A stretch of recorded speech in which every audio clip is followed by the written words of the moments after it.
This story is a work of fiction. Names, characters, places, and events are products of the author's imagination. Any resemblance to actual persons, living or dead, or to real events is purely coincidental. Sit back, relax and enjoy the story. 3 araw ang lumipas pero hindi pa rin gumigising si Brian. Namamaga na rin ang mga mata ko habang pinagmamasdan siyang nakahiga sa kama na puno pa rin ng sugat, pasa at ilang mga gallows at gasgas. Wala akong ibang ginawa kung hindi ang bantayan siya habang hawak ang mga kamay niya dahil gusto kong ako ang una niyang makita kapag nagising na siya. Kinabukasan pagkatapos din ng pangyayaring iyon ay nalaman namin na si Adrian ang nasa likod ng lahat ng ito. Dahil sa ginawa niya ay si Brian ang nasaktan at sa totoo lang ay naaawa ako sa kanya dahil ako dapat ang nakarete ngayon at nagtamo ng malaking pinsala at nagdurusa. Lumabas sa imbestigasyon na magkahalong paghihiganti at impluwensya ng alak ang nagtulak kay Adrian para gawin ang ganoong bagay pero hindi ko pa rin lubusang maunawaan kung paano niya nakayanan na gumawa ng ganoong kabigat na bagay. Siya rin naman ang nagsimula ng lahat dahil nagtangka siyang dakipin ako habang lasing ako pero siya pa ang may gana na gumanti. Bagamat nakakulong na siya ay patuloy pa rin kami sa pagsasampa ng kaso pero kung ako ang tatanungin ay hindi pa rin sapat yung sa pinsala na idinulot niya kay Brian at sa sakit na nararamdaman ko. Oliver, kami na muna ang magbabantay kay Brian. Mabuti pa at umuwi ka muna para magpahinga. Nag-aalalang wika ni Alec pero hindi pa rin ako natitinag sa pwesto ko sa tabi ng higa ni Brian. Paano kung magising na siya? Gusto ko nandito lang ako kapag nangyari yon. Pagmamatigas ko kahit halos pilitin ko na lang idilat ang mga mata ko dala ng labis na pagod at puyat. Hindi ko rin magawang magpahinga dahil kahit sa panaginip ay binabagabag ako ng mga alaala ng mga nangyari noong gabi na iyon. Ilang beses na rin nila akong pinilit na umuwi muna para makapagpahinga pero ilang beses din akong tumanggi. Bukod kasi sa ayaw kong maalis siya sa paningin ko ngayon ay gusto kong ako ang una niyang makita kapag nagising siya. Sa tingin mo ba matutuwa si Brian kapag pinabayaan mo ang sarili mo? Tanong sa akin ni Saichi at dahil doon ay nagsimula na namang mag-unahan ang luha sa mga mata ko. Bakit ba kasi hindi na lang ako? Ako kasi dapat yun. Kasalanan ko itong lahat. Wika ko na sinisisi ang sarili kaya agad na lumapit si Saichi para yakapin ako. Hindi Oliver, huwag mong sisihin ang sarili mo. Kung may dapat mang sisihin dito, si Adrian yon dahil siya ang gustong manakit sa'yo. Ayaw ka lang masaktan ni Brian kaya iniligtas ka niya. Tugon naman ni Saichi habang hinihimas ako sa likod. May punto naman si Saichi at ganun din naman ang nararamdaman ko pero hindi ko maiwasang isipin na parte ng pagdurusa niya ay kasalanan ko. Ako dapat ang nasaktan pero pinili niyang ilagay ang sarili niya sa kapahamakan para lang iligtas ako. Umuwi ka muna at magpahinga. Babantayan namin siya at pangako, kapag nagising siya, tatawagan at sisanduan ka namin. Pangungumbinsi sa akin ni Alec na mahigpit pang kumapit sa balikat ko. Dahil doon ay napanatag ako ng kaunti at sumang-ayon dahil alam kong gagawin nila yun kung magising na si Brian habang wala ako. Agad ko namang kinuha ang ilan sa mga gamit ko at nagpasya na umuwi na para mapalitan din iyon tapos ay nagpaalam naman na ako kina Saichi at Alec bago ako humalik kay Brian at nagpaalam din na parang gising ito bago ako umalis. Nakarating ako sa condo unit ni Brian pero ramdam ko agad ang lungkot dahil sa alingaw-ngaw ng katahimikan. Sa bawat sulok ng bahay ay naaalala ko ang mga panahon mula noong magkaibigan kami. Mga araw na nagtataguan pa kami ng nararamdaman at yung maiinit na gabing pinagsaluhan namin. Naupo ako sa sofa na balot ng luha ang mga mata ko at habang nananalangin ako na sana ay maging maayos na si Brian ay hindi ko na malayang nakatulog na pala ako dala na rin siguro ng matinding pagod at puyat. Parang segundo lang ang lumipas noong makatulog ako at nang magising ako ay medyo maliwanag na pero ramdam ko pa rin ang malalim na katahimikan. Iniisip ko kung panaginip lang ba ang lahat pero ramdam ko pa rin ang pamumugto ng mga mata ko at ang pagod kaya naisip ko din na totoo talaga ang mga nangyari. Hindi naman ako nagsayang ng oras at agad na bumangon para maglinis ng konti sa loob ng bahay. Nagluto ng mga dadalhin kong pagkain at maligo para bumalik sa ospital. Nang makarating ako sa ospital ay nakita ko na may kausap si Alec na isang lalaki na ngayon ko palang nakita. Pansin ko ang pagkakahawig nito kay Brian kahit na halatang may edad na ito at may kaunting puting buhok. Nang tuluyan akong pumasok sa loob ay sabay silang tumingin sa akin kaya nakaramdam ako ng kaunting kaba. Ito na pala si Oliver. Pagpapakilala sa akin ni Alec sa kasama niya. Oliver, si Tito Ryan pala, papa ni Brian. Dugtong naman niya na ipinakilala naman ang kasama niya sa akin. Magandang umaga po Tito. Bati ko sa kanya na nagmano pa badyo ko ibinaba ang mga dala kong damit at pagkain. Magandang umaga din anak. Masaya ako na makilala ka sa wakas. Tugon naman ni Tito Ryan na nakangiti pero mas lalo akong nakaramdam ng kaba dahil hindi ko alam kung may ideya ba siya sa namamagitan sa amin ng anak niya. Hindi ko alam ang sasabihin ko kaya nanatili na lang akong tahimik na nakaupo sa isang sofa habang ang dalawa ay nakatayong nag-uusap sa tabi ni Brian. Bukod kasi kay Alec na parang kapatid na ni Brian at sa mga barkada namin ay wala na akong nakilalang ibang tao sa buhay ni Brian. Nagpaalam naman na si Alex sa amin kaya kami na lang ni Tito Ryan ang naiwan sa kwarto. Mas lalong nadagdagan ang kaba ko noong tahimik siyang umupo sa tabi ko at binalot pa kami ng saglit na katahimikan. Ikaw ang nobyo ng anak ko, tama ba? Tanong niya na nagpatindig balahibo sa akin dala ng gulat. Hindi ko inaasahang iyon ang una niyang itatanong pero napalunok na lang ako ng laway bago tipid na ngumiti at tumango. Opo, sir. Tipid ngunit nanginginig na sagot ko dahil hindi ko alam kung ano ang magiging reaksyon niya sa ideya na magkarelasyon kami ng anak niya pero ngumiti lang siya at ibinalik ang tingin kay Brian.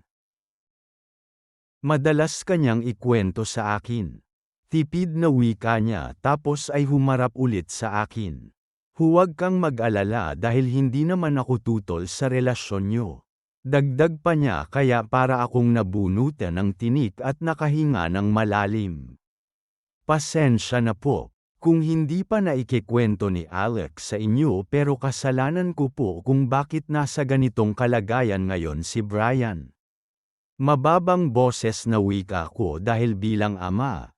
Karapatan niyang malaman ang dahilan kung bakit nasa malubhang kalagayan ang anak niya.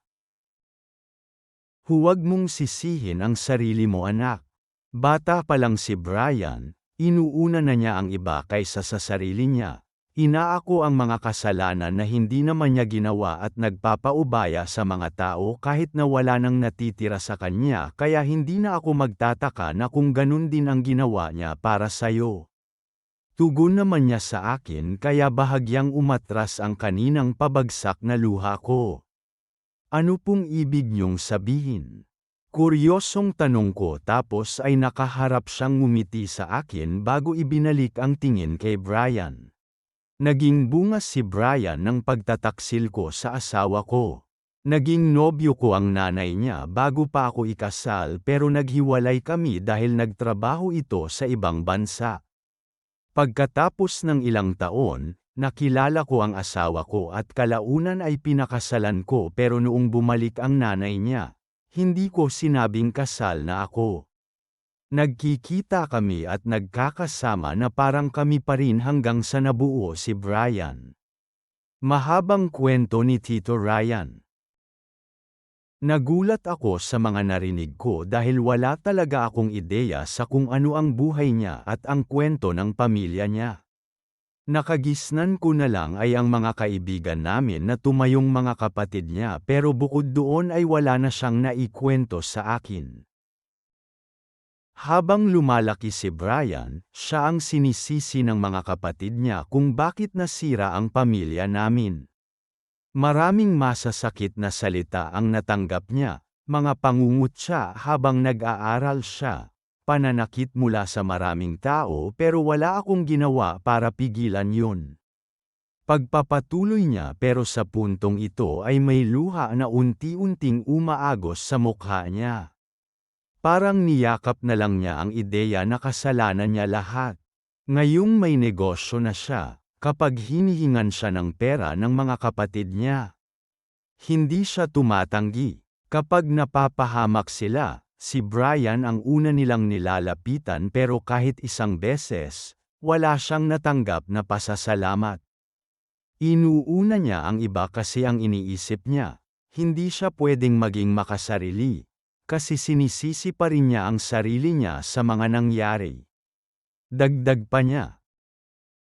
Napasinghap ako sa mga narinig ko dahil hindi ko alam na ganito ang bigat ng kwento sa likod ng pilyo at maloko niyang pagkatao. Ngayon ko nauunawaan ang dahilan kung bakit hirap siyang sabihin ang totoong nararamdaman niya kahit kayang-kaya niyang iparamdam yon. Dahil doon ay naramdaman ko rin na nagsimulang magunahan ang mga luha sa mga mata ko. Habang tahimik kaming lumuluha ni Tito Ryan ay napansin namin ang bahagyang paggalaw sa pwesto ni Brian. Saglit pa kaming nagkatinginan na parang kinakapa kung tama ba ang nakita namin at nang mapagtantong tama kami ay nagawa naming lumapit na mabilis pa sa 4:00 at nakita nga namin na pinipilit niyang idilat ang mga mata niya. Brian. Sabay na wika namin ni Tito na alam kong masaya din na makitang gising na ang anak niya. Nang tuluyan niyang may dilat ang mga mata niya ay saglit muna niyang iginala ang paningin sa paligid bago ibinalik ang tingin sa amin. Sa mga tingin niya ay parang kinikilala niya kami pero agad naman siyang nagsalita kaya napanatag na rin ang loob ko. Papa, anong nangyayari? Nasaan ako? Tanong niya na nakatingin lang kay Tito Ryan. Nasa ospital ka anak, wala ka bang natatandaan? Sagot naman ni Tito pero muli niyang tinignan ang paligid, ang mga bagay na nakakabit sa kanya pati na rin ang mga sugat niya. Nakita ko kung paanong humawak siya sa ulo niya na parang may kirot na naramdaman kaya nakaramdam ako ng pag-aalala. Bakit Brian, may masakit ba? Nag-aalalang wika ko habang siya naman ay napapangiwi sa sakit. Sino ka? Magkakilala ba tayo? Sagot niya sa akin kaya saglit akong natigilan at nakaramdam ng kaba kaya humakbang ako paatras. Hindi ko alam kung niloloko niya lang ako na hindi niya ako makilala pero sa mga blankong tingin niya ay alam kong totoo ang reaksyon niya. Anak, hindi mo ba siya nakikilala? Tugon naman ni Tito Ryan pero marahan ko siyang hinawakan sa braso para pigilan ang gusto niyang sabihin. Alam ko na mahihirapan lang si Brian na unawain at tanggapin ang lahat at natatakot ako na mas lalong lumala ang nararamdaman niya kung ipapakilala ko pa ang sarili ko. Ako pala si Oliver. Kaibigan mo ako at ako yung taong iniligtas mo. Sagot ko sa kanya. Ako din ang nag-aalaga sa'yo ngayon. May nararamdaman ka ba? Sabihin mo sa akin. Dugtong ko pa na pinipigilan ang sarili na lumuha. Tumingin sa akin si Tito na may halong pag-aalala habang si Brian ay naguguluhan pa rin sa mga nangyayari. Hindi ko alam kung makakaramdam ba ako ng saya dahil sa wakas ay gising na siya o makakaramdam ng lungkot dahil hindi niya ako nakikilala. Pero isa lang ang masasabi ko, sobrang sakit at pakiramdam ko ay parang hinahati ang puso ko. 2 linggo pang nanatili si Brian sa ospital at gaya ng pagpapakilala ko ay inalagaan at binantayan ko siya na parang iyon ang trabaho ko. Noong una ay masakit sa dibdib at palihim akong umiiyak kapag hindi niya ako nakikilala lalo pa kapag nakikita ko ang mga blankong tingin niya. Ipinaalam ko na rin sa buong barkada ang setup dahil ayaw kong makapagbanggit sila ng mga bagay na maaaring mag-trigger kay Brian dahil sa tuwing may sinasabi kami na may kinalaman sa mga hindi niya naaalala ay nakakaramdam ito ng pananakit sa ulo. Inalis ko na rin ang iba ko pang mga gamit sa bahay ni Brian at pansamantala muna akong tumuloy sa isang maliit na apartment malapit sa opisina para hindi ako mahirapang pumasok. Salamat Oliver Naging madali ang recovery ko dahil sayo. Wika ni Brian isang umaga habang inaayos ko ang mga gamit niya dahil na-discharge na siya at pwede na siyang umuwi.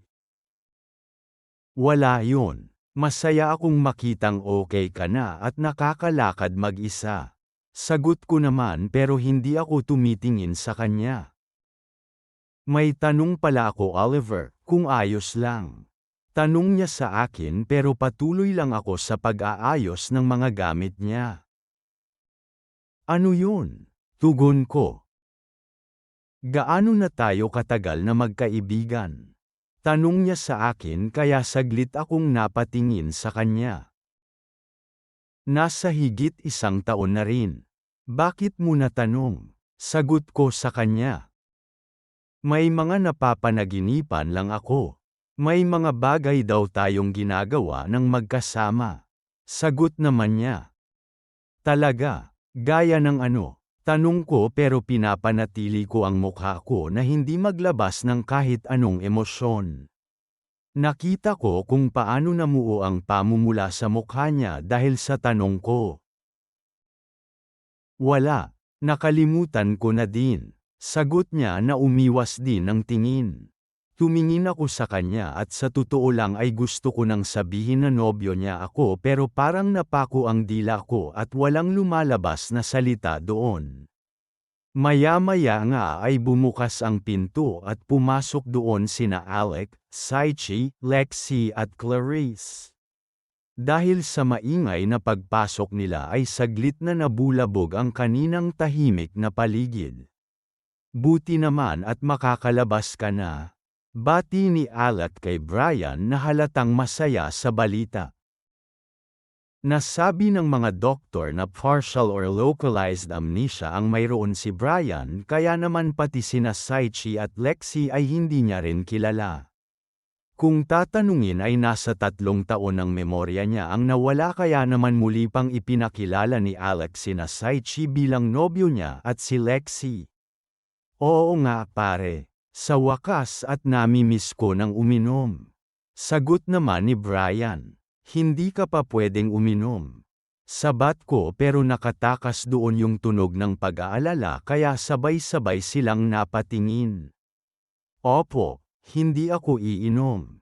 Biro lang naman. Sagot naman ni Brian sa akin na mahina pang natawa.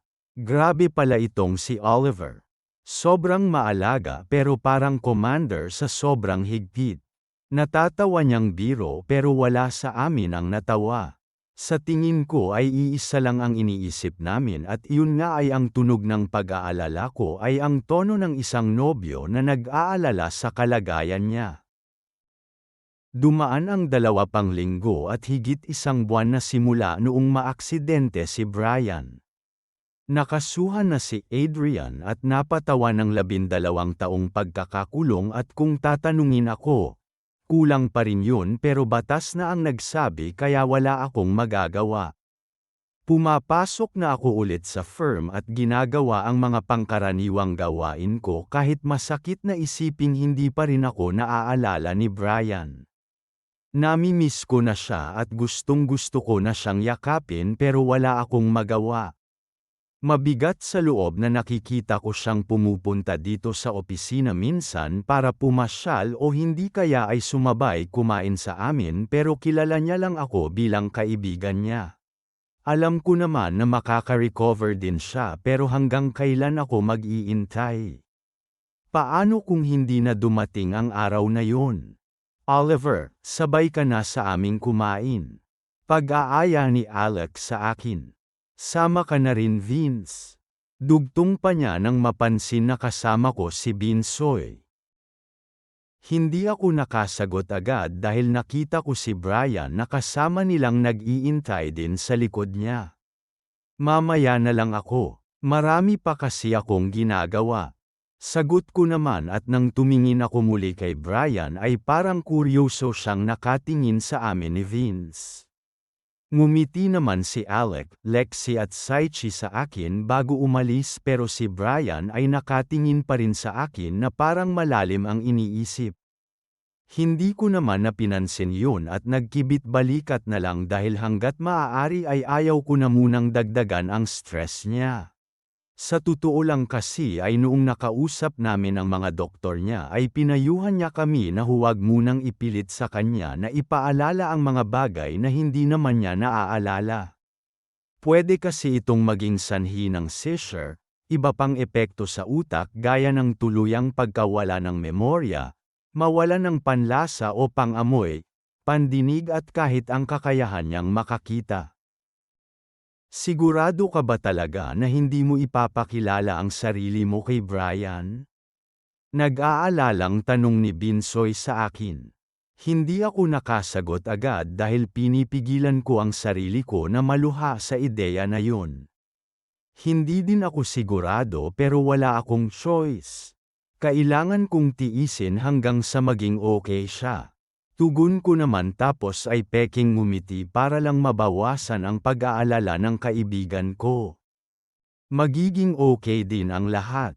Pasasaan din at maaalala ka din niya. Wika naman ni Binsoy na kahit papaano ay nagpagan sa loob ko. Nagpatuloy naman ako sa pagtatrabaho at kapag pinipilit mong abalahin ang sarili mo ay hindi mo na napapansin ang oras. Nakita ko na lang na isa-isa nang umaalis ang mga tao at unti-unti nang pinapatay ang mga ilaw. Kahit marami pang ginagawa ay naisip kong magligpit na rin para makapagpahinga. Habang naglalakad papunta sa elevator ay nakita ko sina Saichi, Alec, Lexi at Binsoy na nag-iintay doon. Hindi ko agad na napansin na nandoon din pala si Brian pero umakto ako na parang wala lang sa akin yun. Ang tagal mo namang lumabas. Kanina ka pa namin hinihintay. Wika ni Lexi na parang iisa lang ang dadaanan namin pauwi. Bakit? Ano bang meron at hinihintay niyo ako? Tanong ko dahil parang masyado silang madami na nag-iintay sa akin. Mag-iinuman tayo. Sagot naman ni Alec. Hindi ako nag-react agad pero tumingin ako kay Brian dahil alam kong hindi pa siya pwedeng uminom dahil may mga iniinom pa siyang gamot. Iinom ka rin? Hindi ba may mga iniinom ka pang gamot? Tanong ko kay Brian kaya saglit siyang natigilan. Pwede naman na daw akong uminom kaya iinom ako pero konti lang. Sagot naman niya na may kaunting takot sa boses. Nakita ko kung paano mahinang natawa sina Saichi, Lexi at Binsoy kaya mahinang naubo si Brian. Hindi ako pwede. Itutuloy ko pa yung iba kong ginagawa sa bahay kaya kayo na lang. Sagot ko naman kaya napasimangot ang lahat. Walang mag-o-overtime sa pamilyang ito. Friday ngayon oh, let's party. Pagpupumilit naman ni Lexi. Wala na nga akong nagawa dahil nakakapit na sa kanang braso ko si Lexi at sa kaliwa naman ay si Saichi na parang ayaw talaga akong pakawalan tapos ay nagpatuloy kami sa paglalakad papunta sa parking area ng building. Sa akin nasasakay si Lexi at Vince. Doon ka na sumakay sa sasakyan ni Brian. Utos ni Alec kaya agad akong tumingin sa kanya. Teka lang, sagot ko pero bago pa ako makasagot ay mahinang umubo si Brian. Ayaw mo bang sumabay sa akin? Tanong niya pero sa mga tingin niya ay parang may paglalambing doon kaya napabuntong hininga na lang ako at hindi na sumagot. Sumakay na lang ako sa kotse tapos ay hindi na nag-react. Habang nasa sasakyan nga ay tahimik lang ako na nakaupo tapos ay nakatingin sa labas. Aaminin ko, sobrang nami-miss ko na si Brian at naaalala ko ang mga panahon na lagi kaming magkasama na nagkukulitan at nagtatawanan. Ngayon ay parang hindi kami magkakilala na malapit sa isa't isa at sobrang sakit na isiping nasa ganoong kalagayan kami. Oliver, may tanong ako. Wika ni Brian kaya tumingin ako sa kanya. Ano yun? Tugon ko naman. May karelasyon ka na ba? Walang pag-aatubiling tanong niya kaya mahina akong naubo. Bakit mo naman natanong? Tanong ko naman kaya mahina siyang natawa. Wala lang. Napansin ko kasi na madalas masungit ka o hindi na Ma'am Anson pero noong inaalagaan mo ako, parang masarap ka naman magmahal. Baka kasi kailangan mo lang ng girlfriend. Nakangiti niyang sagot kahit na nasa kalsada ang tingin niya. Or boyfriend. Dugtong pa niya. Ngumiti lang ako pero hindi agad na sumagot. Kung ngayon ko ipapaalam sa kanya na siya talaga ang nobyo ko ay baka maguluhan lang siya kaya naman pinili ko na lang na manahimik. So, ano nga? May karelasyon ka na ba? Pamimilit niya kaya mahina akong natawa. May boyfriend na ako. Tipid na sagot ko. Nasaan na siya? Bakit hindi mo siya ayain para makasama natin siya? Tugon niya muli pero sa puntong ito ay hindi ko na alam ang isasagot ko. Wala siya ngayon dito. Sa totoo lang, hindi ko alam kung nasaan na siya. Sagot ko naman na wala sa sarili. Nasa long-distance relationship ba kayo? Pumapayag ka na wala siya sa tabi mo? Hindi ba dapat kasama mo siya palagi? Tanong niya muli. Kailangan niya yung space na yun eh. Isa pa, hindi mo din mauunawaan yun pero kung tatanungin mo ako, mahal na mahal ko siya at kung kailangan kong maghintay hanggang sa maging okay siya, gagawin ko. Sagot ko naman. Tama nga ako. Tipid na tugon niya sa akin. Tama saan?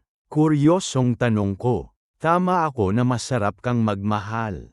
Kasi kung hindi ka masarap magmahal, sigurado akong matagal mo na siyang kinalimutan pero nandito ka ngayon, nag-iintay.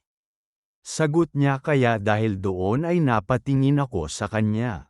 Nakangiti naman siya pero ako ay peke lang na ngumiti.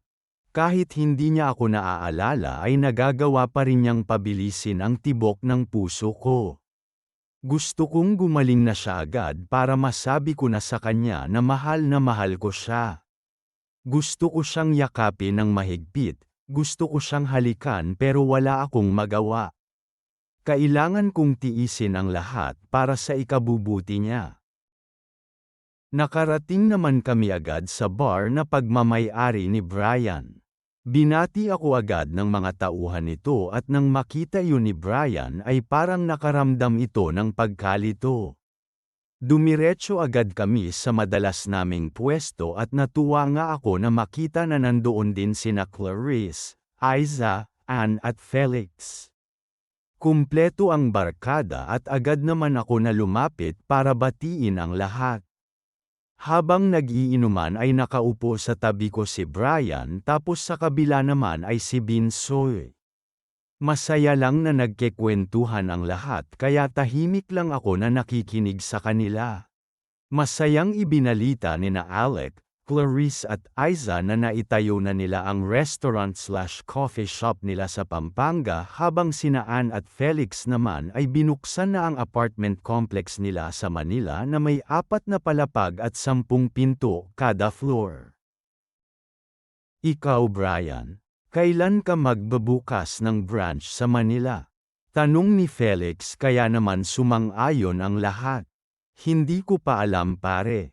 Hindi ko nga alam kung may naging plano na ba ako kasi may mga bagay pa rin akong hindi maalala.